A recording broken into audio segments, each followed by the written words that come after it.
আজকে আমি গ্রামের পরিবেশে যেভাবে সিমুই রান্না করে আমি সেইভাবে সিমুই রান্না করব। ফার্স্ট আমি 1 কাপ জল দিয়ে দিলাম, তারপর আবারও 1.5 কাপ জল দিয়ে দিলাম। এখানে আমি গরুর দুধ নেইনি, আমি এখানে লিকুইড দুধ নিয়েছিলাম।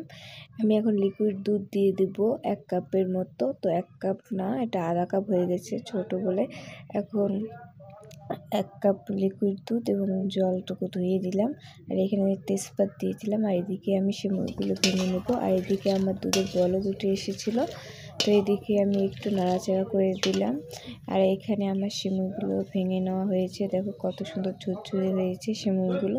আর এইখানে এখন আমি চিনি দিয়ে দেব। আপনারা যে যতটুকু চিনি মিষ্টি খেতে পছন্দ করেন, তো আপনারা সেই অনুযায়ী দিবেন। আমি 1 কাপ আর কি 1 হাতা দিয়েছিলাম। এখন আমি দুধগুলো ভালোভাবে জাল করে নেব যতক্ষণ বলক উঠে ঘন হবে। এখানে কিশমিশ বাদাম দিয়ে দিলাম।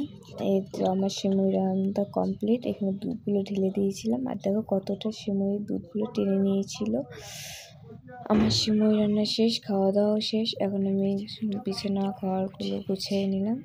গোছগাছ করে আজকের ভিডিও ছিল এই পর্যন্ত। সবাই ভালো থাকবে, সুস্থ থাকবেন। আল্লাহ হাফেজ সবাইকে। আল্লাহ হাফেজ। Love you for.